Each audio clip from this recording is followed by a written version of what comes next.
All right, we have lots to talk about tonight, from the Etsy CEO doing an interview to the So Magical Expo to Brother's new sewing machine to all sorts of stuff.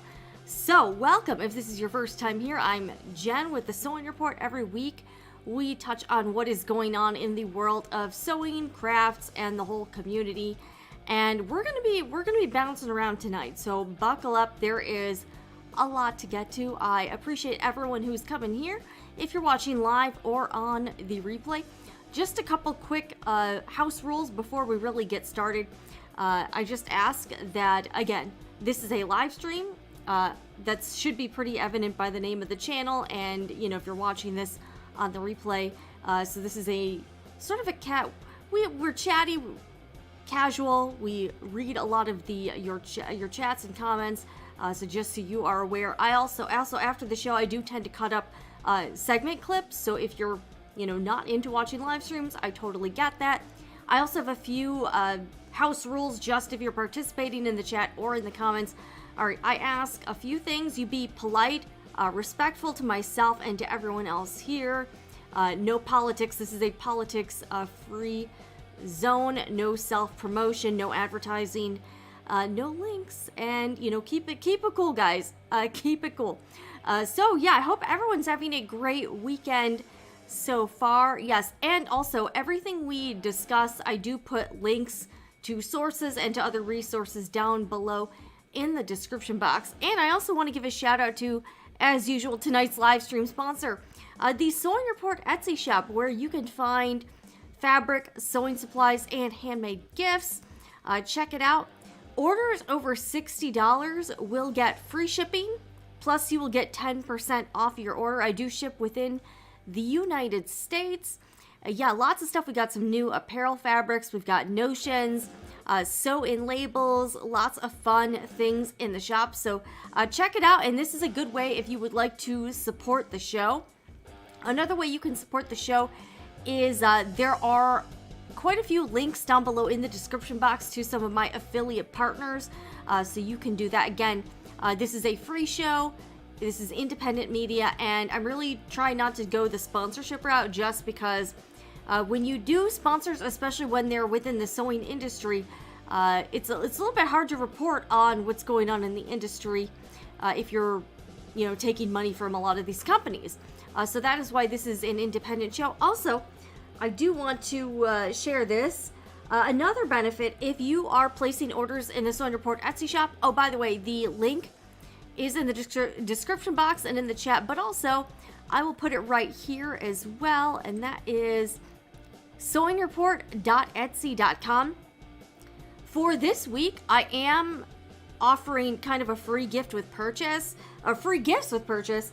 So if you purchase orders of $60 or more, not only will you get 10% off plus free shipping, but I will also send you one of these made in 2024 sew-in woven labels.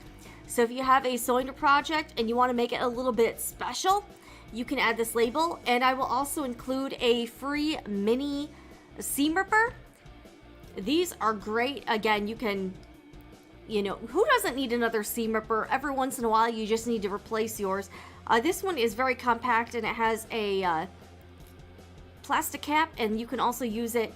You can just put it on the handle like this. So this mini seam ripper and the aren't these adorable? These are custom labels. These are made by Sarah Hart's labels. So again, if you want to kind of mark your project, make it special. Also, this is a good reminder so you can remember, like, hey, what year did I make this project? I will include a free made in 2024 label. It's sort of like I would say this is sort of a cream background, and then it has gold thread, really cute. And this is woven, so if you have to wash the item, it will not come out, and you can sew this into a variety of different projects. But aren't these cute?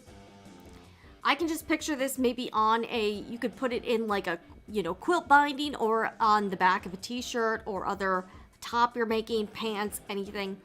So those will be free gifts this week. So for the entire, until basically I'll run this until next week's show. So $60 or more, free shipping, 10% off, plus you will get a free mini seam ripper plus a made in 2024 label.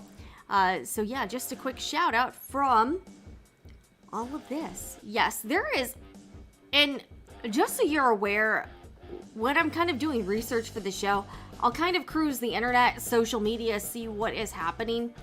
And there's a lot going on. So we're going to be touching on a lot of different topics this evening. All right, I'm going to kill the music here.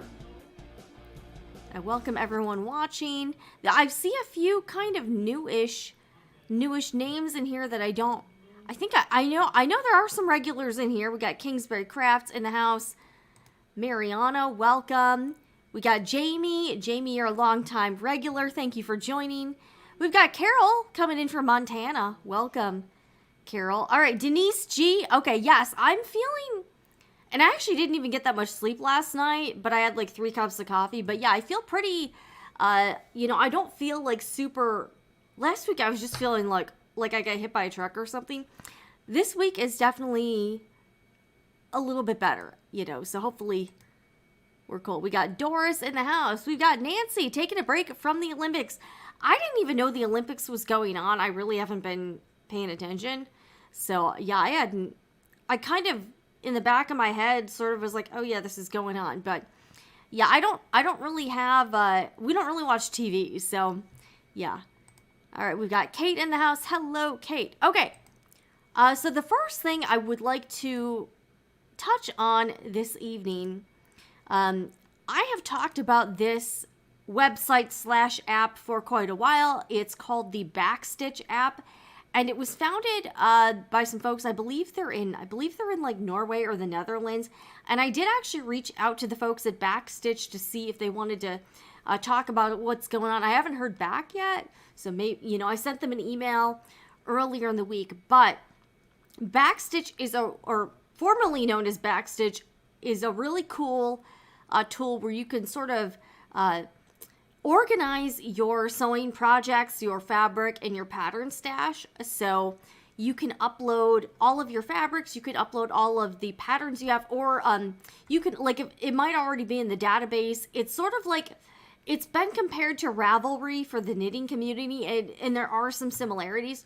There's also a community aspect. And again, if you're not familiar, I do have some other videos here on the channel and over on the main Sewing Report channel about what it is. But I do think that could be a really big thing for the sewing community. There's a free version. There's also like a very low price subscription version, but you don't really need it. And I think it's really cool. So I actually I signed up for it. I'm at Sewing Report if you want to find me there. People are talking. You can share notes about different patterns. So if there's some things that you specifically want to share with other people, you can do that. You can review patterns, and it's becoming a really good sort of aggregate site for all of the patterns that are out there, from the major, mainstream companies to all of the indie patterns. I think it's really cool. So last week I did talk about this, but the Backstitch app was running into some legal issues over a United States trademark issue. So we did touch on that, and they had announced that they were going to be changing the name. So this past week, they finally announced what this name change is. So let me bring this up here. So Backstitch is now going to be known as Threadloop. I know it's going to be a while. It's going to take me a while to get used to.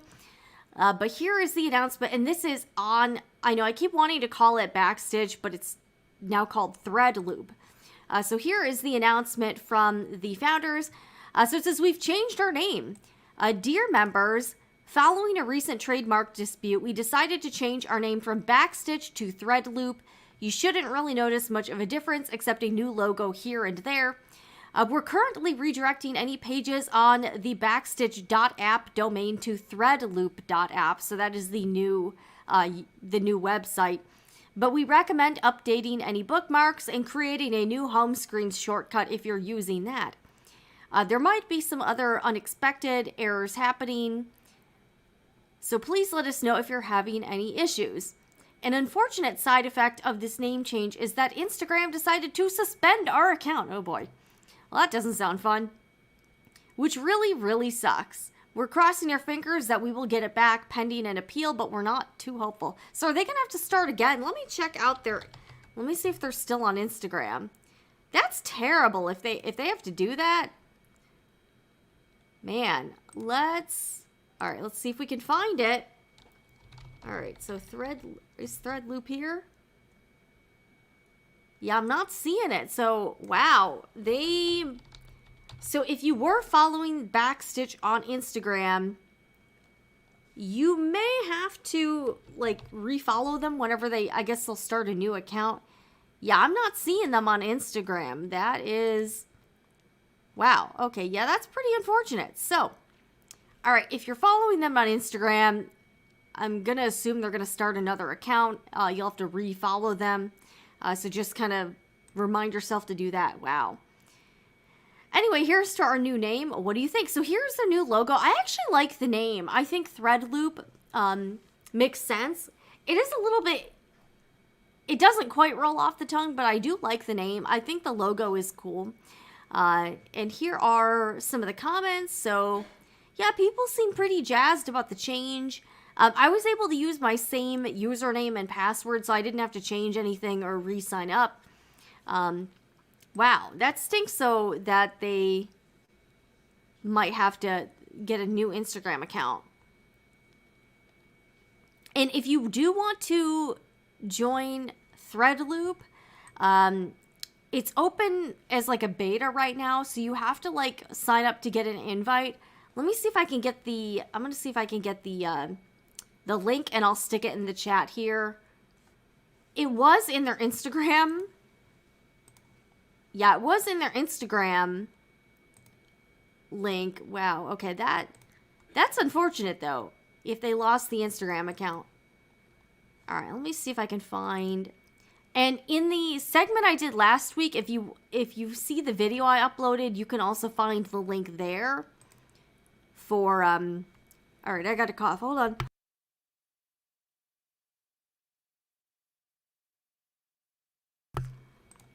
For signing up for the beta. Let me make sure this still works. It was like a Google Doc form, and you could sign up there. Let me see if this is still... Okay, yeah, this still works. All right, I'll put the link in the chat here. So if you are interested in trying out Threadloop, the link is in the chat. If you would like to sign up for the beta. And it might take like a few days or like a week or so. I don't know how backlogged they are. There's been a lot of interest, though, in this tool. I think it's really neat. So here, I'll show you the homepage here. So you can kind of see what other people are working on. There's a community aspect. You can see like honest reviews about patterns. It's a cool thing. You can also see like what patterns other people are sewing, what's trending. I think it's very cool. All right, incomplete designer entries. Okay, also there's like a discussion. There's like a community discussion thing, so you can kind of see this. All right, here's pattern discussions. You can discuss patterns and other things. Sewing help and advice. I think this would be great, especially for beginner sewists, to get help from other people. You can chat with other people. I think this is super cool. And I'm really glad that they decided to, you know, again, I understand that the trademark dispute probably would be pretty costly to try to fight. So, I mean, I think they're doing... They probably made the best... I'm sure they probably made the best decision for this company. Yeah, and, you know, it is what it is. So here's patterns. But yeah, lots of cool stuff. Yeah, and look, you can really search for patterns. They're adding new features all the time. I think this is a really great tool. And I do want to see this grow because I think this is awesome. Like, look at this. And you can also discover patterns you didn't know about. You can see what people liked, didn't like about patterns. And I just think this is super awesome.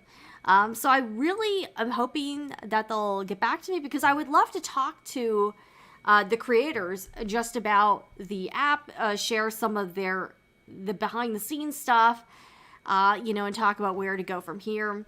So that is the latest with the app formerly known as Backstitch, now known as Threadloop. So they do have a new name. Just a heads up. Yeah, I think it's super cool. All right, so we got Debbie. My account converted seamlessly onto Threadloop. I hope their Instagram account is restored soon. Me too. Like, they didn't do anything wrong if they just change the name. You know, sometimes that happens, and I do really hope that Instagram helps them out. So that would be, hopefully. All right, Denise, I love the wordplay of Threadloop. Loop as in a thread loop, and loop as in the loop conversationally. Yeah, I think it's super cool. And yes, I do check the chat of the other platforms. So yes, if you do leave comments, I am multi-streaming, so I do see all of the comments. You know, hello to everyone that's watching on all of the video streaming platforms. So that is the latest with now known as Threadloop. And yeah, I think this could really take off. And you know what? It's still pretty early on, so it's not like it's been around for years and years, and they have to change the name. It's still kind of early on in the journey, so, you know, I think this decision makes sense, and I think the new name is cool. I like the logo. So I think it's pretty awesome. Have you guys tried out Threadloop, otherwise known, formerly known as Backstitch? What do you think? If you've tried it, I like it so far. I haven't gotten to play around with it as much as I would like, but I really respect what the creators are trying to build, and I think it's a really cool thing. So I would love to have them on. If you guys are watching from Threadloop, I would love to have you on Sewing Report Live. We can do it pre-taped, so there's no live pressure, but I would love to, maybe you guys could answer questions that my audience has, and we could talk about, like, your future plans. Oh, okay, I just banged my elbow on the table. I would love to hear about your future plans for Threadloop and where you hope it goes.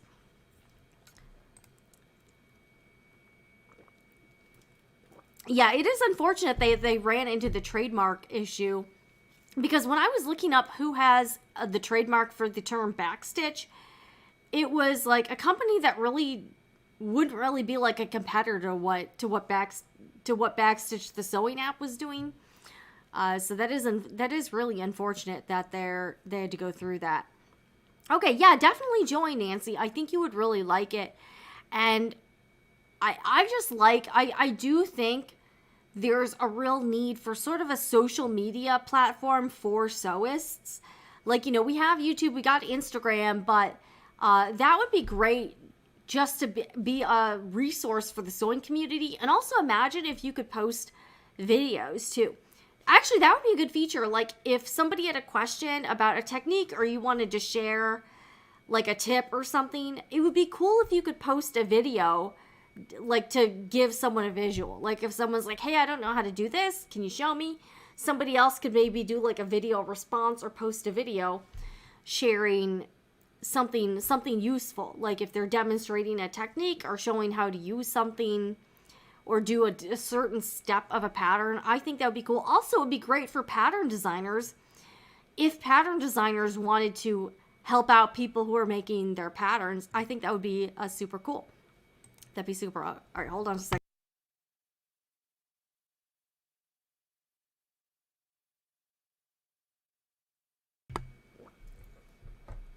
Okay.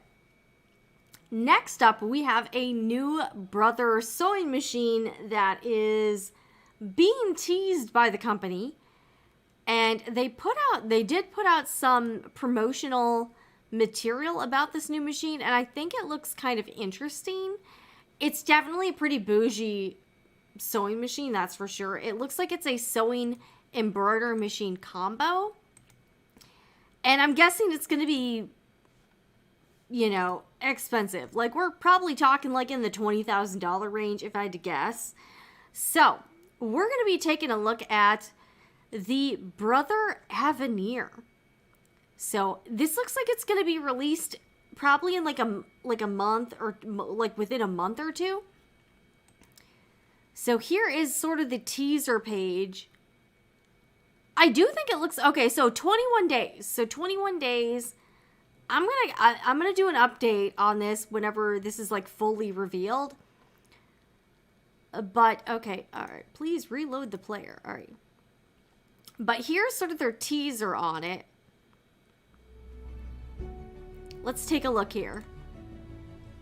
This is called the Brother Aveneer EV1. I'm not exactly sure what the name means. I mean, yeah, check this out. I think the silhouette of this machine looks kind of nice. Okay, so it says, the pinnacle of perfection. Embark on a new era of rediscovery with our new flagship machine, the Aveneer EV1. You know, shout out to Brother. At least they gave this one an easy to remember name, and it's not like the Brother, you know, PRZ 21,000, you know, 57F or something.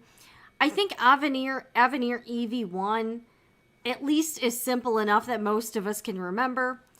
This game-changing sewing, embroidery, and quilting machine is designed to enhance your creativity, imagination, and productivity.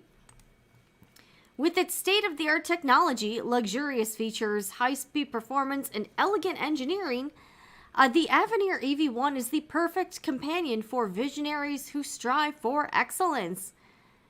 All right, now this looks like it's going to have a monster touchscreen.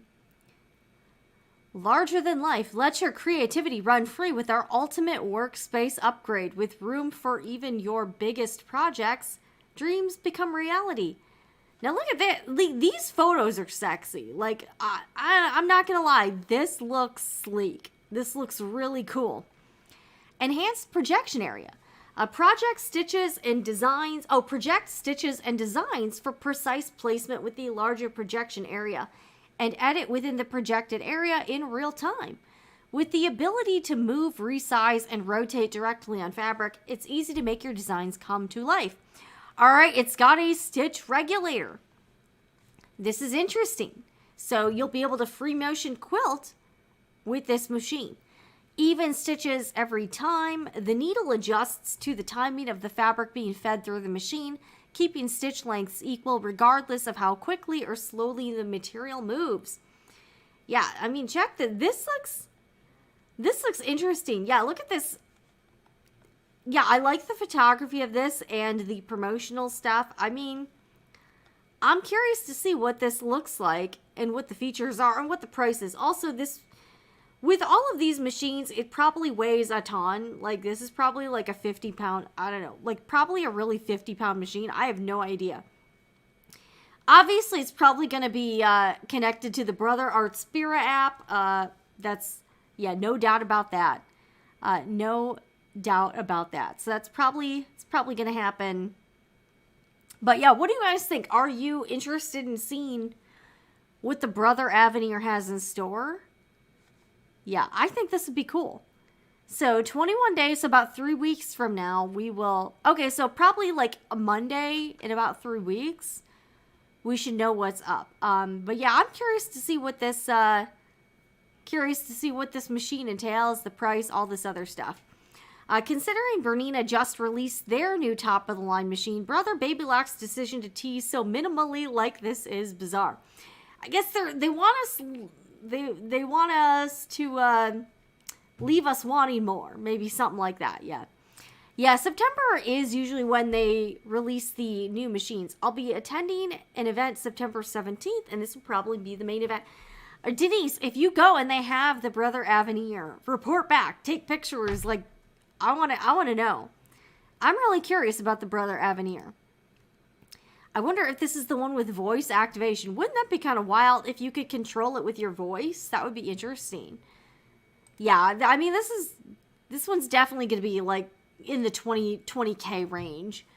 For like no doubt about it. It's going to be expensive. This is not going to be an entry level machine. That's for sure. All right, I got a cough. Hold on.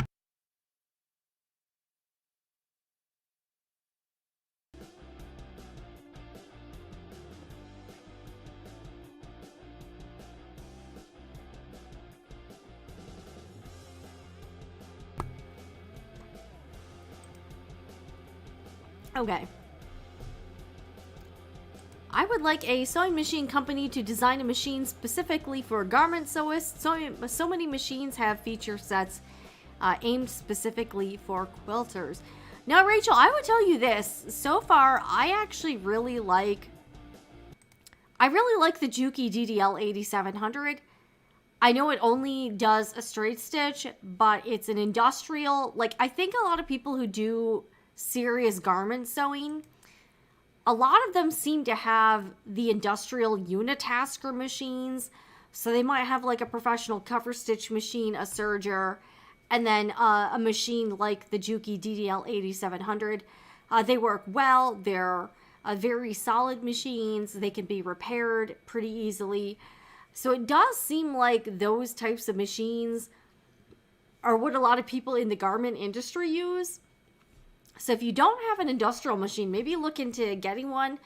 Get yourself a serger, cover stitch, a nice straight stitch machine. And quite honestly, you really don't need, something like the new top of the line bougie machine from whatever the manufacturer is. And in fact, even if you get like an industrial unitasker, it's still going to be a lot cheaper than buying like the Brother Aveneer or something like that. So I would definitely, for anyone watching this and you want to just sew clothes, I would say this: you really don't need the most expensive sewing machine on the market. Again, my Juki was under $1,000. I use it more than my Janome quilting sewing, machine that I got for quilting. It works well. It does. The downside, though, is that it is very heavy. It takes up space. It's not portable. But I really like the machine.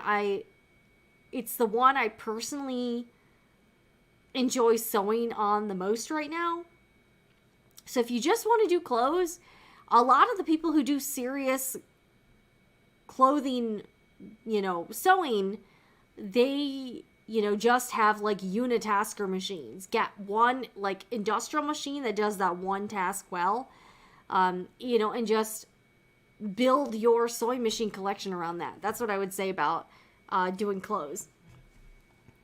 Yeah, this is another good question. With this type of electronic machine, what is the expected lifetime for it? New technology seems to become old within 18 to 24 months, and the next model will be out. Exactly. And that is why I really like the Juki machine, because it's simple. It's not computerized, so those parts won't break down.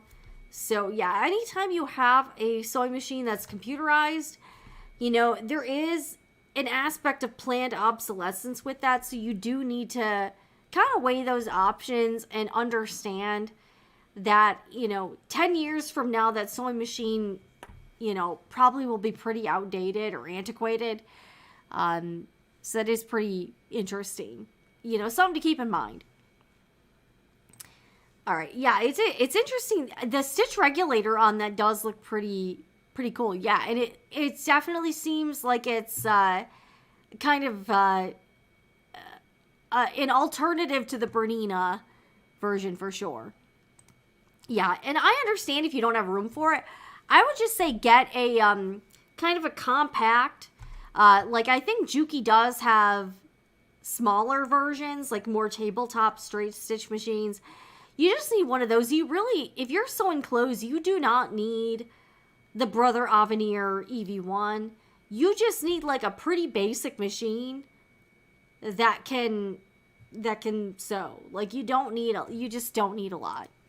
Yeah, Mariana's got the right idea. For garments, you just need a straight stitch machine and a serger. You do not. I totally agree with you.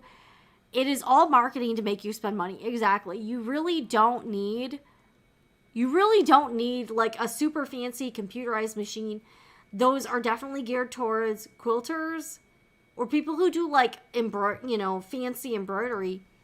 But you really don't need those machines. All you need is like a pretty basic workhorse machine. And those you can get for like under $300. So yeah, definitely you don't need that. I agree with you, Dindog 22. yeah, once you start sewing on an industrial, you will be spoiled and never want any home machine. I love the Juki. I actually think that's like my favorite one. I also have a Sailbright, and in full disclosure, I don't really use it a lot, but a lot of people love it for sewing heavier materials. It's a walking. I have the like LSC1 or something like that, and it's a walking foot machine, so it's made for doing like real heavy duty stuff like upholstery, things for boats, that type of thing, leather.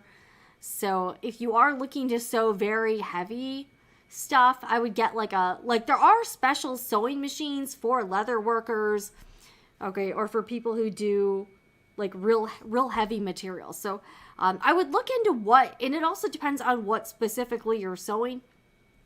If you're just going to be making like lightweight dresses, or you're sewing lingerie or something that's not thick, a regular machine is fine. If you're trying to sew something that's super thick, heavy, you're obviously going to need something a little bit more heavy duty, like that Sailbright walking foot machine. There are other like very similar machines to that one as well.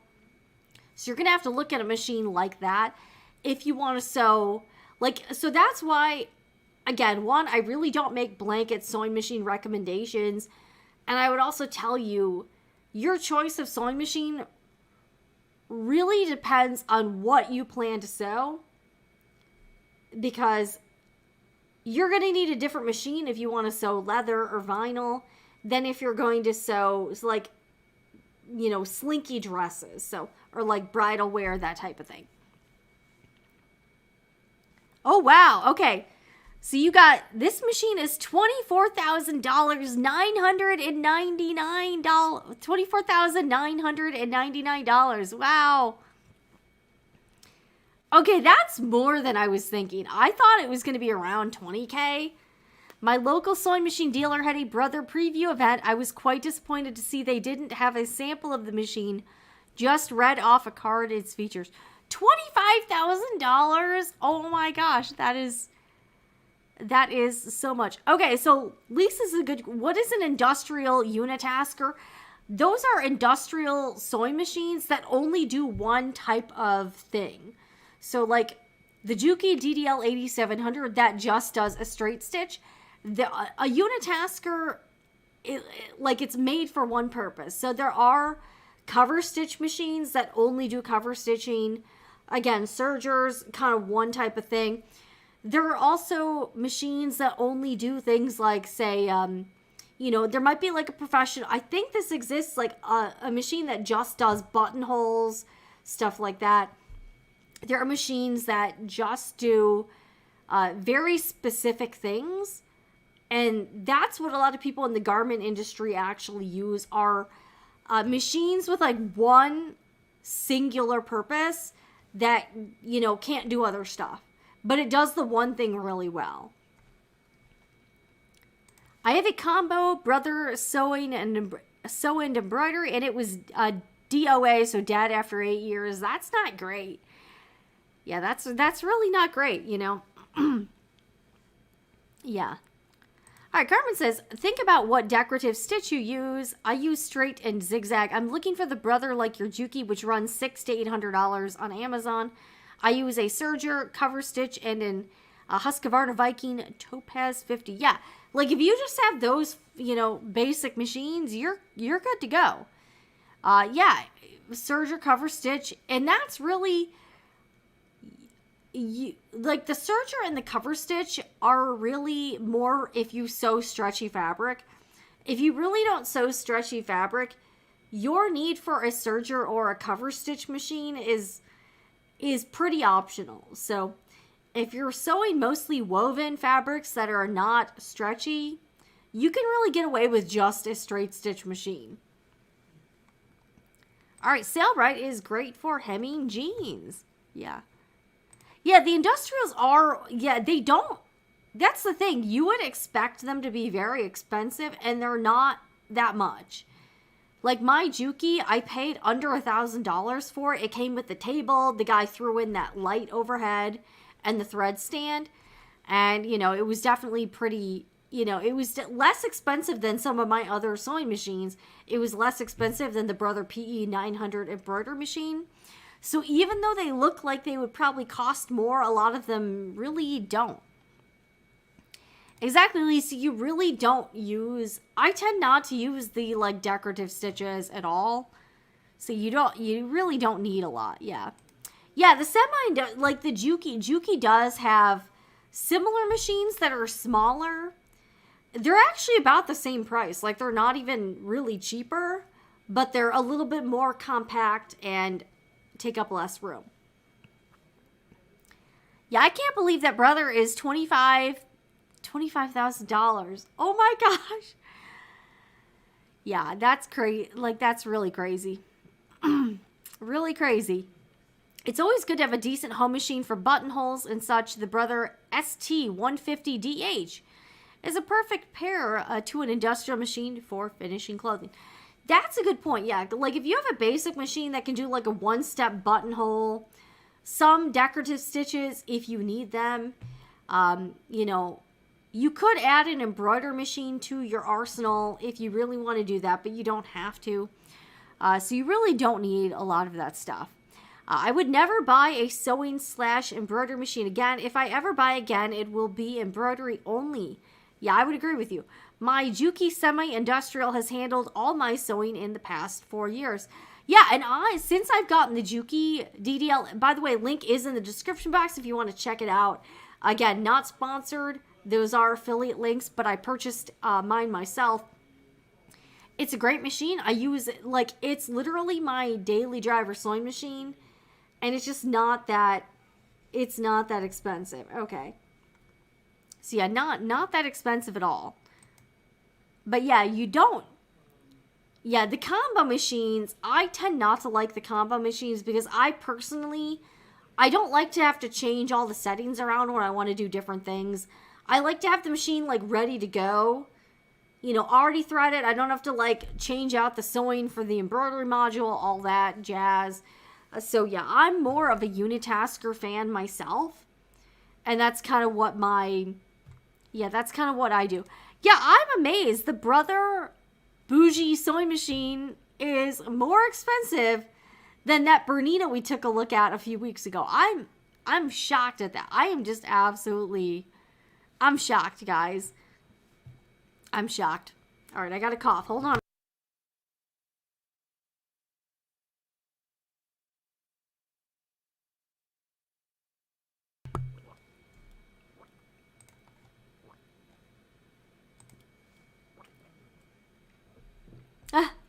I worked for an embroidery company in the past, and I want nothing to do with embroidery now. I do alterations and occasionally will whip up a t-shirt for myself. If you did that for a job, I can kind of see why you would maybe not want to do that for a while, at least for a while. So that's understandable. I do embroidery as a hobby. I don't sell that stuff. So it doesn't, I find it enjoyable. It can be, doing embroidery can be, like, it's very frustrating because with embroidery, a lot of different things have to line up in order for your project to turn out well. If one thing is off, like, your whole stitch out gets messed up. So it can be frustrating, and it does take a certain level of skill and experience to really be able to have successful embroidery projects. Yeah, I can understand. You were traumatized. I'm sorry about that. I am sorry. That stinks. That really stinks. Okay. So next up, I happened to see this interview with the Etsy CEO, Josh Silverman, and it was kind of on an unexpected podcast that's not really in the maker space at all, or the, like, usual type of podcasts that you would expect to see the Etsy CEO on. But I do want to talk about, I watched the whole thing just because I was like, I wanted to hear what this guy had to say. I know a lot of people have had some pretty strong opinions on Etsy and on Josh Silverman, the CEO. just about the direction he's taken the company with. I know we've talked about this quite a bit on this channel, just about, you know, whether he's been a positive or a negative to the company. But yeah, I do want to kind of chat about this because I had quite a few takeaways from watching this interview with Josh. All right, actually, you can't really see this. All right, let me try to, okay. I want to make sure you can actually see everything on the screen here. So this interview was on a podcast called This Week in Startups. And again, this isn't the usual, like, I wanted to bring this to your attention because most people, I would imagine, probably haven't heard of this podcast before. So you wouldn't really know to look for it. But the podcast is hosted by Jason Calacanis. He is a Silicon Valley tech guy, and he's also an angel, and he's been an angel investor with a bunch of different startups. He has a lot of experience with investing, and he also helps people who found companies, and he also helps, provide insight on people who want to become angel investors like he is. Jason is also the co-host of another podcast called the All In Podcast. I actually do watch that one quite a bit. So I saw this and I was like, wow, like two worlds colliding here. We've got JCal. So he's known as like JCal. So we got JCal from the All In Podcast and This Week in Startups. And he interviewed Josh Silverman, the Etsy CEO. So I wanted to check it out to see if, he dropped any interesting tidbits that might be useful for us as Etsy sellers or as Etsy customers. And he actually talked about quite a few different things. So I actually learned quite a bit. So I did link this video in the description box if you want to check it out. I would highly encourage you, especially if you are an Etsy shop owner or you're just really interested in Etsy the company. It's a good watch. It's kind of long. Like it's about an hour long, but I think it's here. I'll thumbs up it. I definitely think it's worth a watch, because you can kind of get a glimpse inside Josh's head on his thought process and the direction he wants the company to go in, what his concerns are about Etsy, some of his like pain points, and also what's going on, like what their plans are. So I'm not going to really play the interview because I don't want to, all right, a couple things. I don't want to get copyright claimed. I don't know how friendly JCal is to people reacting to his content. But I did want to, I got it up on the screen. So, and also what I but I want to share my takeaways. And what I found interesting is that JCal really asked a lot of questions that Josh Silverman has never been asked. So that's one of the reasons why I would encourage you to watch this. So they talked about quite a few different things. So I learned, I'm going to share what I learned.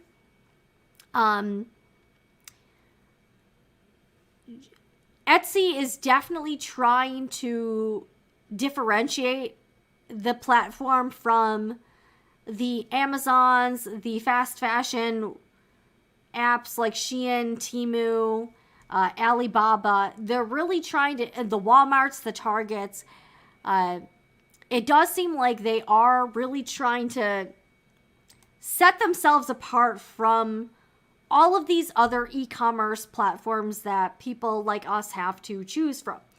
So they're trying to strike a balance between still growing as a company, getting more and more revenue year over year, which is important. The company is publicly traded, so they do answer to investors. And investors want to see a return on their money. They want to see growth.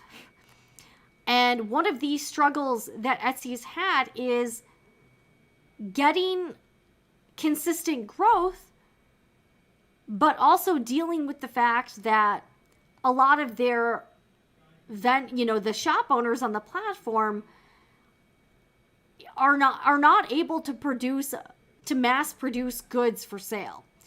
So they seem to understand that Josh also really seemed to be aware of the fact that the platform has been overrun by items that do not belong on Etsy, by the drop shippers and the resellers who are selling random crap that should be on Amazon or Temu, but not on Etsy. So he did seem concerned about that problem, and he seemed genuinely concerned about that tarnishing Etsy's reputation and also them trying to clean up the platform. They are really heavily utilizing AI technology, artificial intelligence, to flag a lot of those items and remove them, and also remove shops that are violating all of the policies. So AI is a tool they are using heavily. That being said, that can also lead to false positives. So they did kind of talk about that. For instance, sometimes a listing might get flagged as being violating the rules, but that might technically be allowed because it's a vintage item.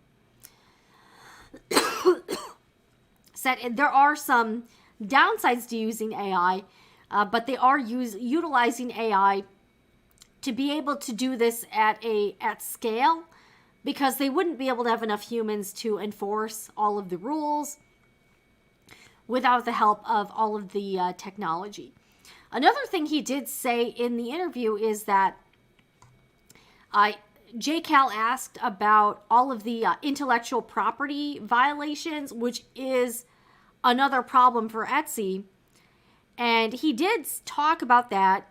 So this is something I did not know, is Josh said that he provides sort of like a back-end portal for a lot of the license holders. Like, I'm thinking like the Disney, the people who own Star Wars, Marvel, all of the big wigs that own a lot of these properties, popular franchises, Hello Kitty.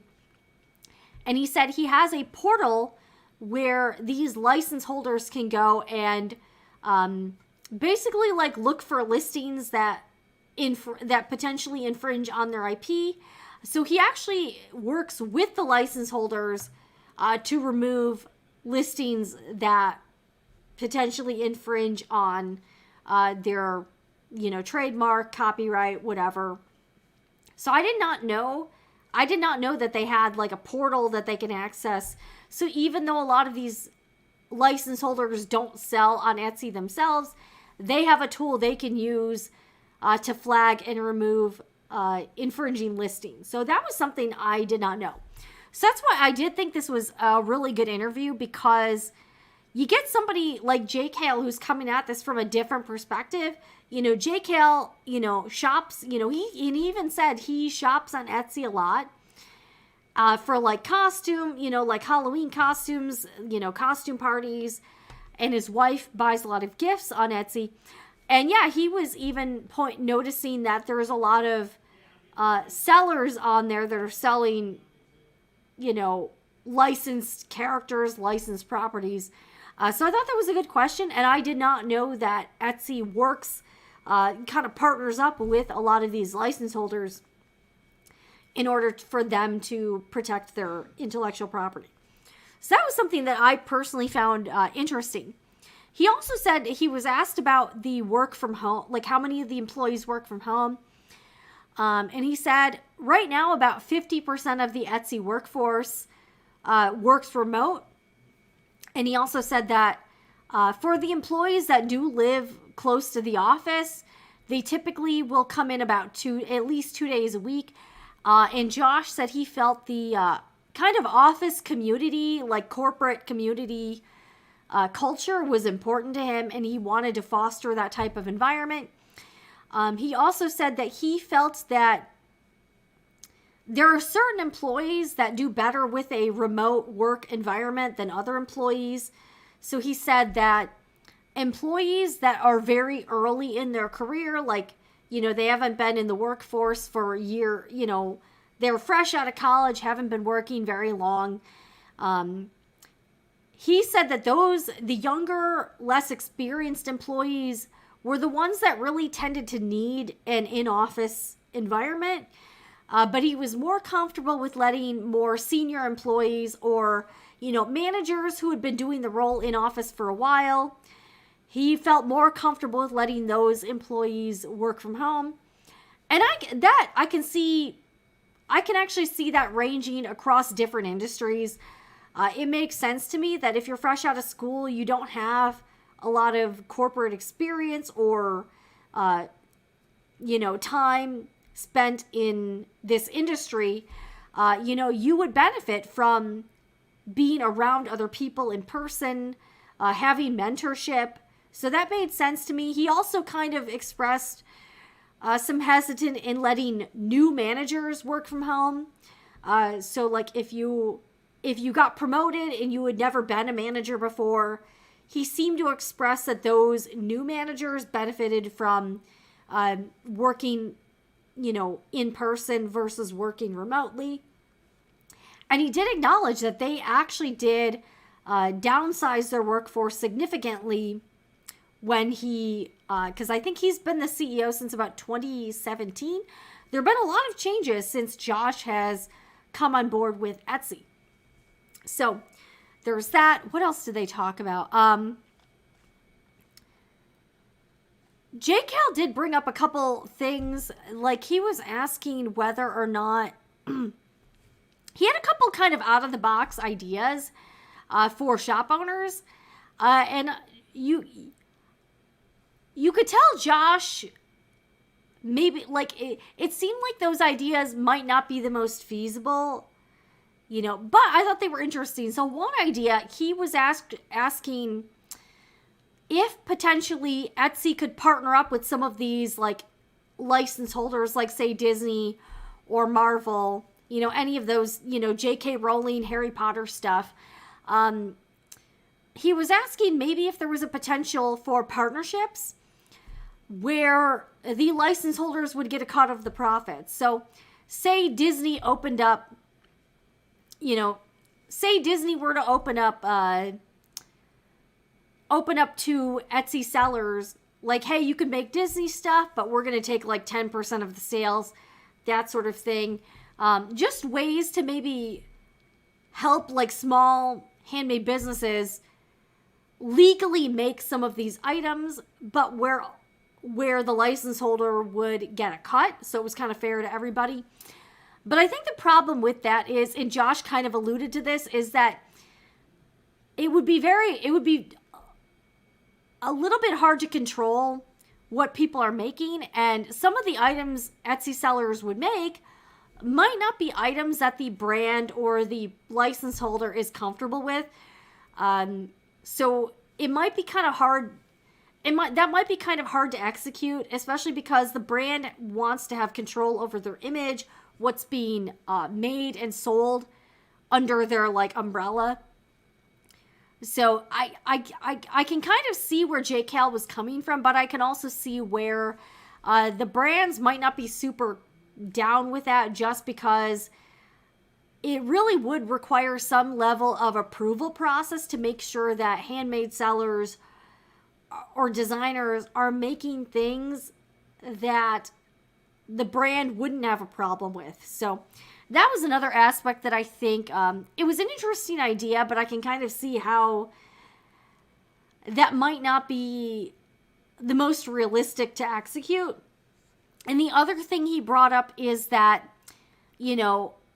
Jason was saying that sometimes he would buy products, he would pay a premium for it, like luggage or other higher end items, but he was purchasing it because they had a really great warranty and the companies back up their products. So if he ever has an issue with the product, the company would make things right. Like they would either offer to replace the item, fix the item for free, or offer you a substantial discount if you wanted a new item. And Josh kind of did push back on that a little bit. He's like, he did point out, and I actually think this is kind of right. so, this isn't always, it's not always the case where the Etsy sellers are more expensive than like a mass-produced item. Sometimes because there's not a lot of like middlemen, you're going direct to consumer instead of like, hey, we're manufacturing this, then we're getting it to the distributor, then the distributor is wholesaling it. Because Etsy shop owners are typically like self-employed small businesses, their prices aren't always going to be a premium price for a good quality product. Another potential issue with that idea is that, it might not be feasible for every Etsy shop owner to have like a, no questions asked warranty or like a money back guarantee. I know for a fact I probably couldn't, that wouldn't be feasible for me business wise. Like if I, and I don't even accept returns or exchanges with my Etsy shop just because, again, I think when you're, it's pretty easy for Amazon to have like a super no hassle return policy because they can sort of eat the cost of all of those returns, damaged items, that kind of thing. But I think when you're a small business, it's not that it's just not that easy for you to do. And a small Etsy shop owner would really have to build all of that into the cost of their product. And that might make it like super expensive. So I did think they talked about a lot of really good topics. And I think Jason asked some good questions. I got a lot out of this interview, so I would encourage you to watch it. Again, I'm not going to play it just because I don't want to get copyright claimed.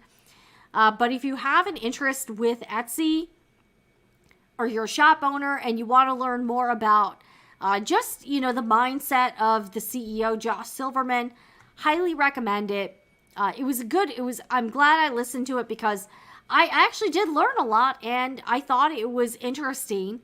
But yeah, I was not expecting Jason Calacanis to have a collab with Josh Silverman, the Etsy CEO, because these are two worlds that don't usually, these are two paths that don't usually cross.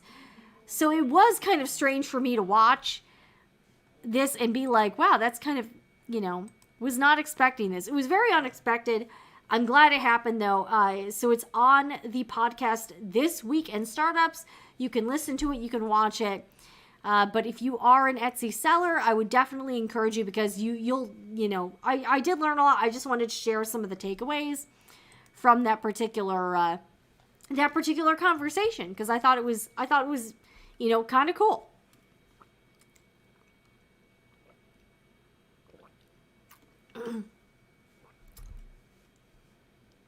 All right.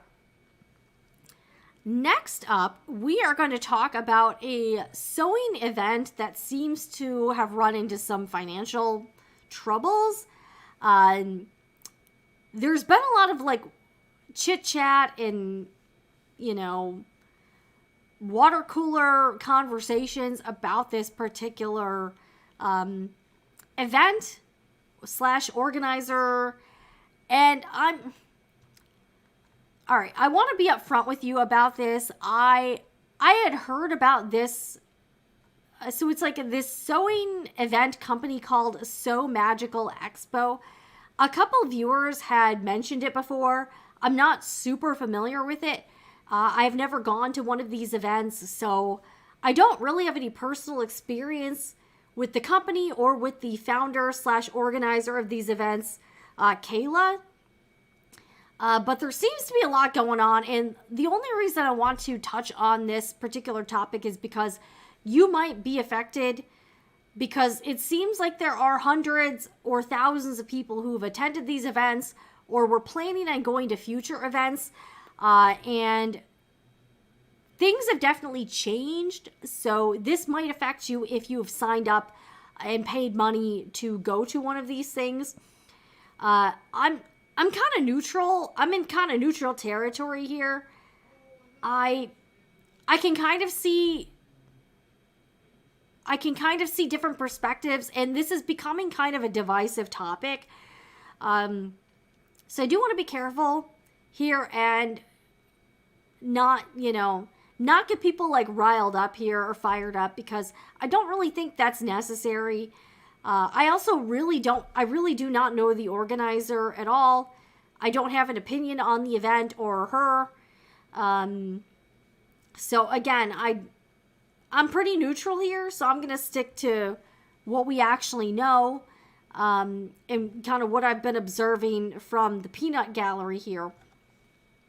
Because it seems like this is a fairly emotional, people are getting pretty emotional about this. I also want to preface this by saying, I'm reporting on some of this because some of this has been made public, but I would definitely tell you not to pile on and attack this person or this event. You don't need to flood their social media with, comments or whatever, because again, I really do not know this person.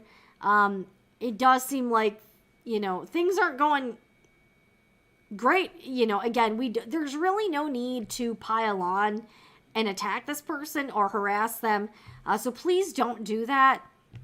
I do think we have a tendency in the maker community and the creative community to, like, when something happens, I've seen this happen over and over again, where it seems like every week the community finds something to get, like, upset about, or kind of we kind of have like a mob mentality, and then everyone kind of gets on the bandwagon and starts,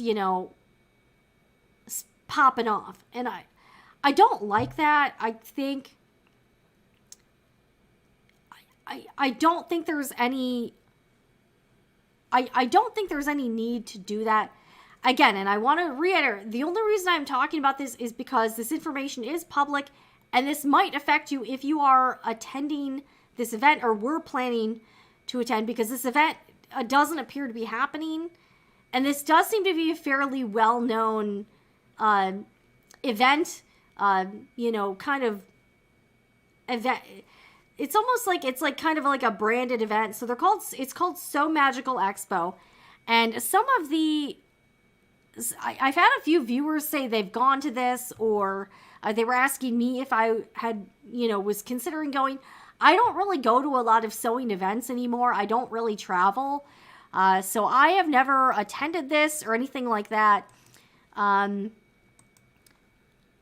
But if you were planning to go to a So Magical Expo event, I would definitely check on, definitely kind of keep tabs on this, because it appears that this event company may be in trouble and might not exist going forward. So here is the website. So it's called So Magical Expo, and it's run by a single person, and it seems like this company has been around for a few years, and they've done retreats. They do an expo where it's sort of like there's like a main exhibit hall with vendors and, presentations.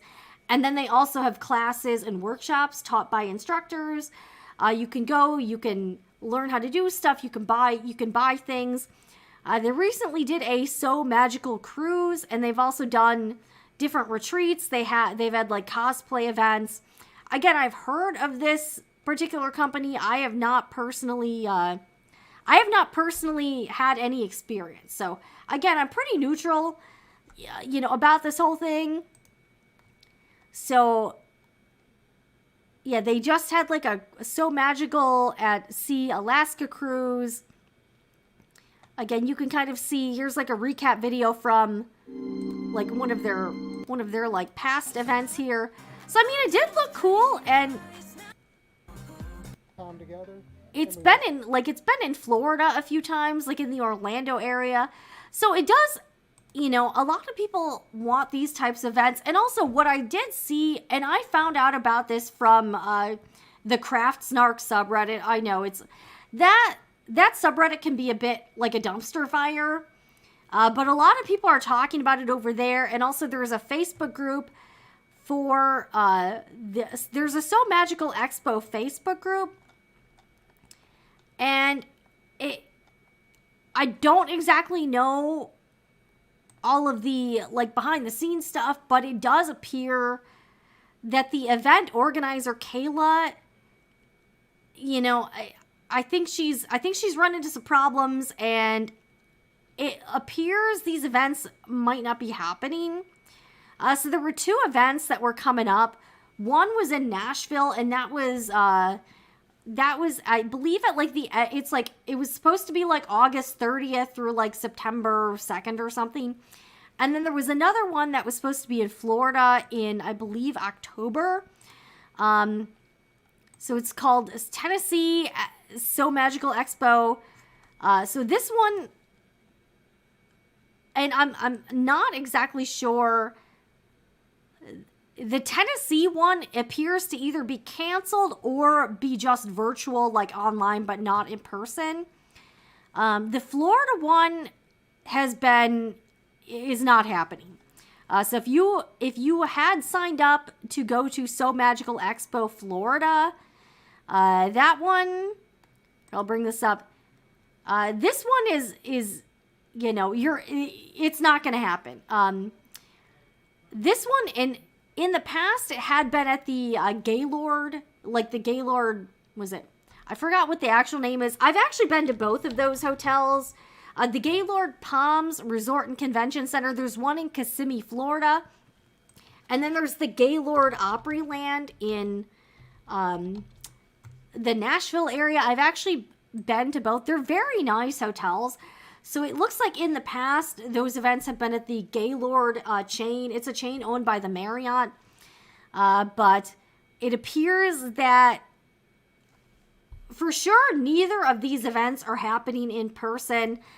I actually did go in the Facebook group to see what the hell was going on. And the Tennessee one, I don't know. The last check, the organizer Kayla had said that it was a virtual event. So they had switched from an in-person event to a virtual event. I'm not even sure if that's happening. You may want to check on that. And yeah, it seems like there's a lot of turmoil around these events. So they're definitely not happening in person. If you had signed up for this, or if you were planning on going, I would definitely keep tabs. It looks like the organizer has been posting updates in the Facebook group. And there's not only probably hundreds of attendees that have been affected, but a lot of the people that had paid to be vendors or signed up to be teachers were also, it seems like they were kind of in the dark about the drastic changes. So a lot of people seem to have been blindsided by I don't know if you want to call it cancellation. The Florida one's definitely canceled. And a lot of these teachers and vendors seemed pretty unaware that the Tennessee in-person aspect was canceled.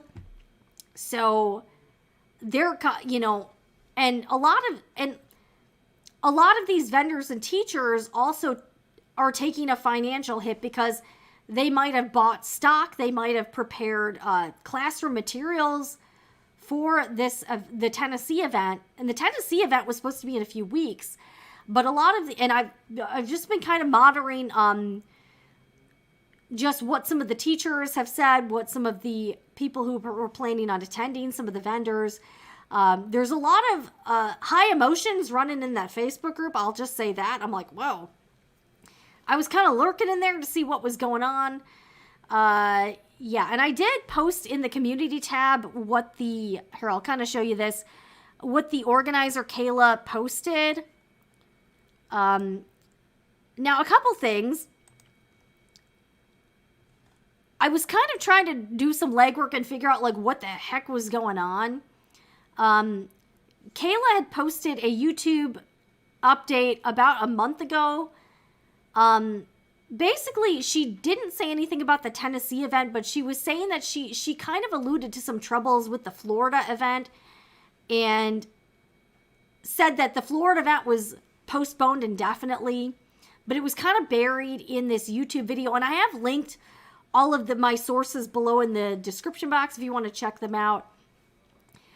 So about a month ago, in the YouTube video, she said that the Florida event was not happening because of issues she ran into with the venue. But then it seemed like a lot of the people who planned on attending or teaching didn't really know that. So all right. Let me show you this community tab post here. Okay, so yeah, and this is getting kind of convoluted, so I'm trying to kind of piece together what was happening. All right, so actually before this, hold on a second. She posted an update in the Facebook group. Let me see. This was before. Okay, so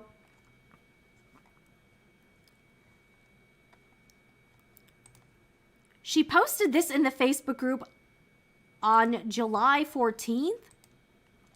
So this post it says,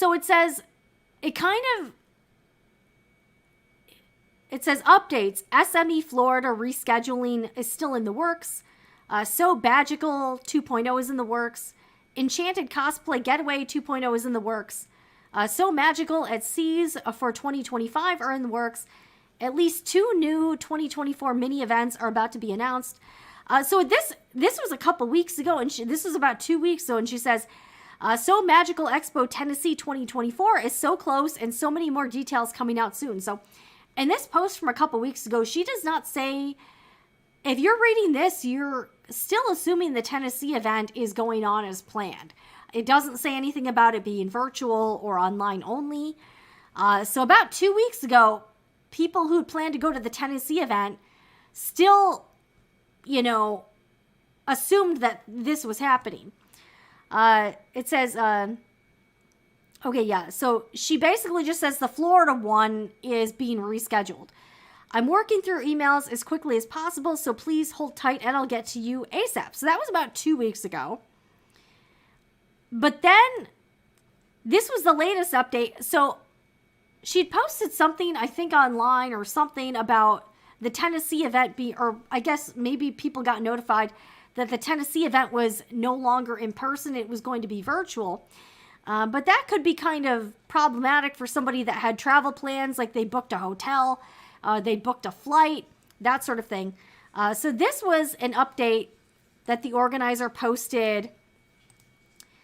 This was, I think this was like a couple days ago. Okay, let me see if I can open this in a new tab here. Okay. Trying to see if I can sort of zoom in on this. Let me see here. Okay, here we go. So this, I think a lot of people were hitting her up trying to get answers on what was going on. So people were kind of like, what's happening with this? Is this still going on? Okay, so this was the post update she made. It says 4 hours ago, but this screenshot was taken a couple days ago. So it was a little under 2 weeks from the previous update. So it says, life can change dramatically on a moment's notice. This week shows us this. It makes you want to take a step back and reevaluate what you're doing. If it's the best for everyone, if it's the best for everyone. This is why I have made the difficult decision that I felt would work for most. Due to the turbulent economy and unforeseen increase in cost to the venue, along with a decrease in ticket sales and cancellations, it was decided to switch So Magical Expo Tennessee from a physical to a virtual convention. I tried so hard for so long to make this event happen, including putting every penny of my own personal money into this. The goal of switching to virtual was to open it up to those people that could not afford the cost of travel and lodging, as well as prevent everyone from having no event at all that weekend. It was never my intention to prevent anyone from requesting a refund or to feel scammed in any way. I opened up food tickets and other emails in hopes to gain the necessary funding to continue this event, but it was nowhere near enough. I sent the initial emails out on Monday, not to hurt anyone in any way, but in hopes of continuing an event and not letting down all of those who bought tickets to this event. Trust me, I know a virtual event is nowhere near the same as being an in-person environment, but I was trying everything I could to make something happen for all of you. In my attempt to finalize details for the virtual event, I didn't add in the information where I was going to offer a resolution because an in-person versus online are two different costs and values. I did send that email out the same day. We were fortunate to have Florida 2023 SME as I overcame financial and personal hurdles. I backed this event with my personal funds because I felt so strongly about making everything work. I have now hired a bankruptcy lawyer. I understand everyone needs to do what is best for themselves, their families, and their business. It was never my intention for any of this to happen. I understand you each need to do what you need to do for your financials, and request a refund in the manner that you made your purchase. We're acknowledging a large volume of emails that I will need to obtain assistance to address each of you, as you all deserve a response. Thank you to all those who are still behind me and supportive. It hurts deeply that my intentions were misinterpreted and misconceptions were formed about myself and my business, but I will continue to do what is right and make it up to everyone involved to the best of my abilities. I still want to host the online event. Okay, so it looks like the virtual Tennessee event might be happening. All right, so the virtual, looks like she still wants to do the virtual event. The website page was password protected because I was rebuilding it with all the FAQs about this event and new schedule to answer your questions. At the present time, the virtual event is still planned, but due to this week's events, I'm unsure who will be participating. If you are interested, please fill out the Google form. All right, at URL. Those who have already contacted me to participate, there is no need to fill out the form. Since I already have your information documented. Thank you, Kayla. So kind of a big shakeup in the sewing community. A lot of people have been talking about this. Okay, so you're hearing the virtual. I have not seen any further updates from Kayla, but that's why this is kind of a convoluted situation for sure. Yeah, I would definitely, and I have seen a lot of the teachers and vendors. There have been a few that are trying to do like I've seen a few trying to do like an alternative event. There was one, they're posting in the so if you were planning to go, they're posting in the Facebook group. I think they've also started another Facebook group for people who are affected by, this big, change of the in-person events being canceled. So if you have been personally affected, people have been kind of banding together, kind of a scrappy thing going on. I think More Me Know is one of the businesses that's trying to do like an alternative in-person event. There was another teacher that I saw was also trying to do their own event. I guess the thing about this is that, people might have refundable travel expenses. I believe people were still able to cancel the hotel. But if you have a flight, that might not be as easy to cancel or reschedule. Another thing people were concerned about is that quite a few of the people who are planning on attending purchased their tickets about a year ago. So if you're trying to like do a chargeback or a dispute on your credit card, if the organizer of this event does not refund voluntarily, there were people who were concerned that they might not be able to they might be out of the time window of doing a dispute or a chargeback on their credit card, or if they paid via PayPal. So this is kind of a messy situation. Again, I'm really not taking a side here because I really don't know. I do not know this organizer at all, and I, don't have any personal or professional attachment to this event. But you may be affected if you are planning to go. This seems like it was this was a pretty well-known event. And it also kind of highlights a bigger issue that it does seem like there's some, economic factors at play. Again, we've seen sewing and quilting related businesses closing. We've seen, pattern companies being sold. We're kind of seeing like what might be a bit of financial turmoil within this industry. And it seems like this organizer was having a very difficult time with the money if they're hiring a bankruptcy attorney. So, again, sad to see any sewing related business go, because that, again, the more things like this we have for people, the more interest we might have in sewing, resources, things for us to do, cool experiences. And it is a bummer whenever you see stuff like this not work out. So I am really, I do feel, I feel for not just the organizer, but for all of the people who've been affected personally or professionally. And the response, so the organizer did turn off the comments to those posts, but there were a couple other posts in the Facebook group, and the sentiment was kind of all over the place. Some people were more understanding. Other people were pretty upset about taking a financial hit. They're trying to figure out how to get refunds. So this is kind of a real sticky situation all around. And I do hope that the people who,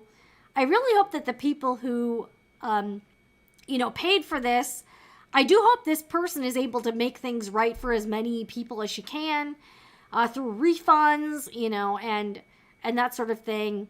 But yeah, it's, and this also kind of highlights the risk you have if you're paying for something well in advance.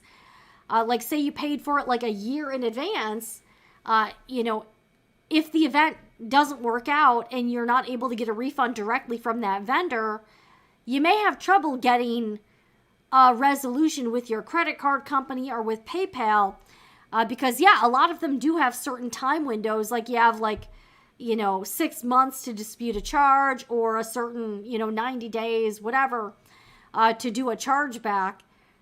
So if you were affected, I hope everything is okay for you. But this really sucks.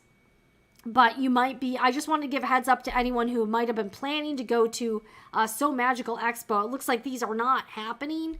And if you paid for this, or if you were planning to teach, it looks like a lot of these teachers are trying to, figure this out, band together, and try to make something happen so that this whole thing isn't a wash. But kind of crazy, and I was like, wow. But it's unfortunate, and going through bankruptcy is gotta be very stressful, never fun. But I can also understand the sentiment of the people who are pretty upset, because it does look like the organizer, okay, so a couple things that optically don't look great for her, about, I guess, even about a week before she made that announcement about the bankruptcy options and all of the financial issues, she had emailed the people who'd signed up, asking them to sort of prepay for a meal package at the event, which she alluded to in the post that she was trying to, it seems like this was sort of like a sinking ship she was trying to pour water into, but it just didn't work out. I don't know if this is the sewing community's version of Firefest, but it seems we've had things like this, and this is not the first time this sort of thing has happened within the sewing community with events. I know there was a big snafu over something called Fiberfest. That seemed pretty crazy too. But the optics aren't great that she was hitting people up to buy these prepaid meal plans, dining packages at the event. So there are people who probably did pay for that, so they gave this event even more money. The other thing that people are sort of side-eyeing about this is, a few weeks ago, I don't know when this cruise was, this organizer just got back from that Alaska cruise thing. So, they went on a cruise and then come back and announce that they, are looking into bankruptcy options. Again, some of the people in this Facebook group were kind of pointing that out. So it's kind of a mess, but I do hope that some of this gets resolved. But I guess if you were planning to go to the So Magical Expo, it does not look like these events are happening, and I would definitely look at your options for getting refunds or resolutions financially. But, very sorry to hear this, and yeah, I'm just, yeah, it's a bummer. But yeah, again, I do want to reiterate, please do not go online attacking or harassing the event organizer. We don't need to do that, and I don't want to, again, I want to, the reason I wanted to talk about this is because it will affect quite a few people in our community, financially, and also your plans kind of got blown up. But at the same time, we really don't need to have this like mob mentality where we like all find something to go after, because again, that seems to be kind of a trend in the maker community with creatives, and I do find that to be a bit like disturbing about, how people are. So if you were, planning to go to this, not happening, and I would definitely seek out your options for, trying to cancel your travel plans and getting a refund. Okay, let's take a look at some of the comments here. Yeah.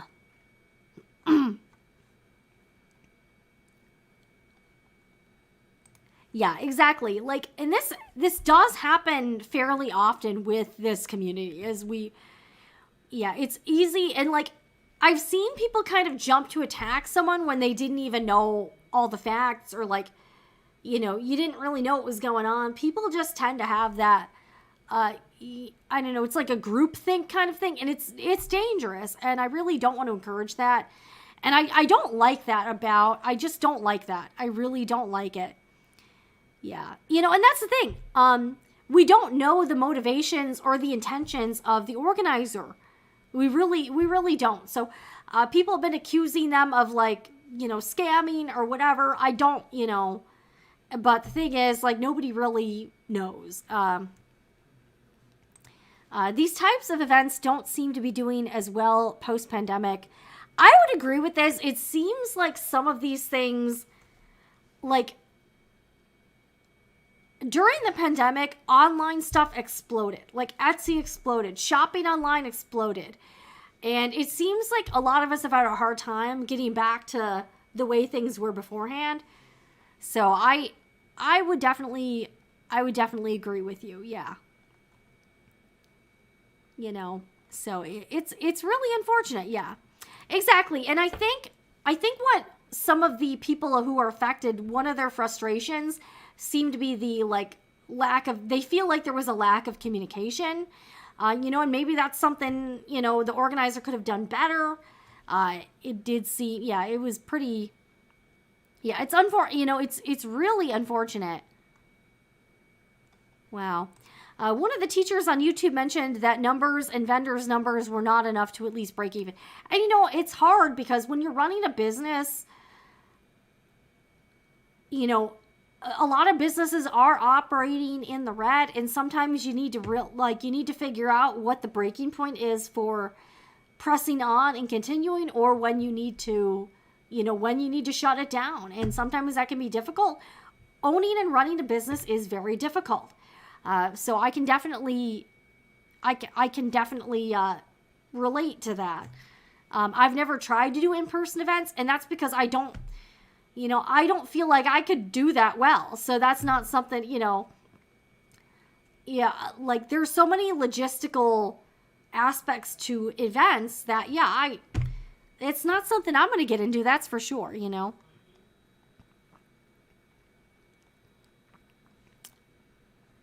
I hope in-person group class formats don't go away entirely. I found I don't really like Zoom as a format for classes, where the materials are hands-on, like sewing.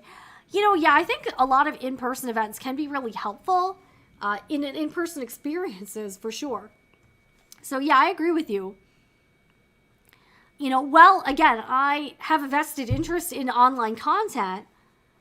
It stinks that a lot of these events, might not be able to make it. Yeah, it's sad.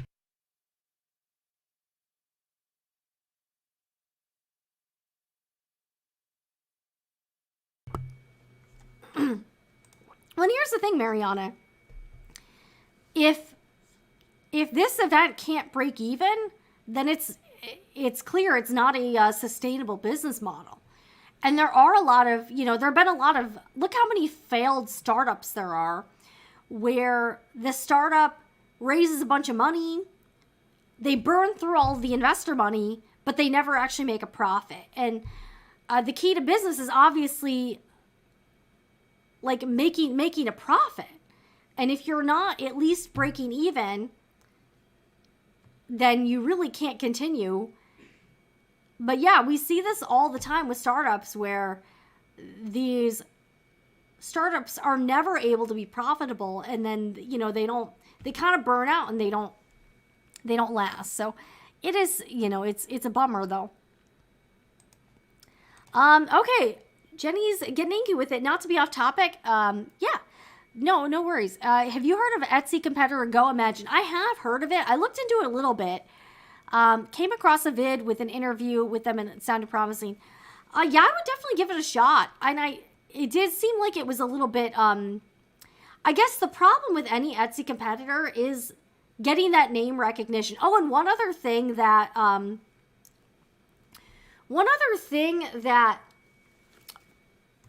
this actually ties into that Etsy CEO interview with Josh Silverman, is that one thing he was sort of griping about was that Etsy was having a harder time with Google SEO, search engine optimization.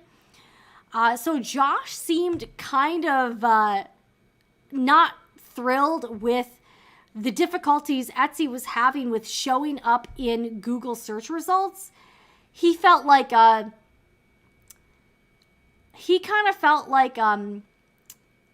was not working out very well for Etsy. So they were actually kind of pivoting and going to more of a brand recognition strategy. So he's like, the average consumer can only, you got like, when you think about online retailers, you got like the big ones in your head. You got Amazon, Target, whatever, Temu, Shein. He's like, we want to be top of mind for consumers. So that kind of explains his push for like the advertising campaign and,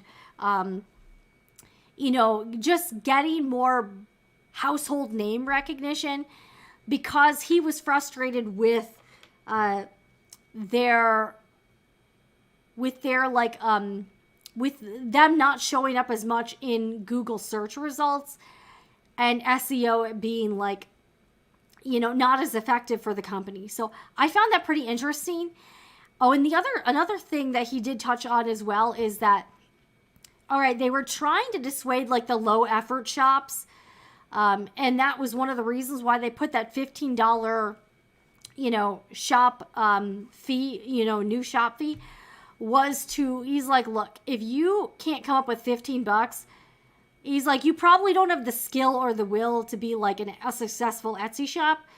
And he was also really he also really did not seem to like the shops that were trying to game the Etsy algorithm through SEO. So he's like, I don't want people like keyword stuffing and just try to game the search engine. He's like, he actually said, I want the search results that show up to actually be the best products for that customer, and not reward people who are just trying to keyword stuff. So I thought that was interesting too.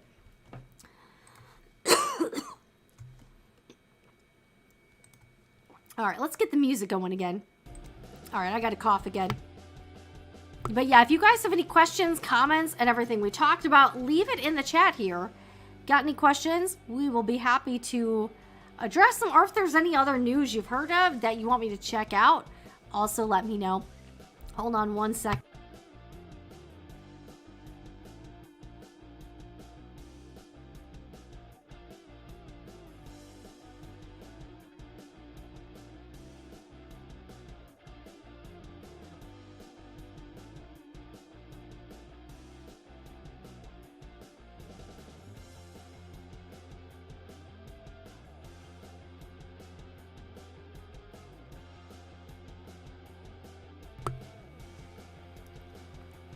All right.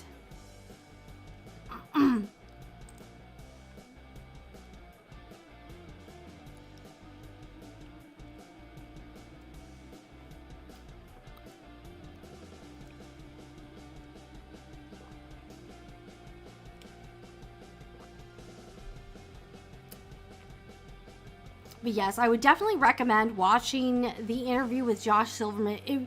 You really kind of got inside his head a little bit, and it was different than, it was different than that video he put out himself through Etsy, and it was different than most of the other interviews I've seen with him. So I found it really fascinating, and I would definitely, it's worth a watch. It's definitely worth a watch for sure.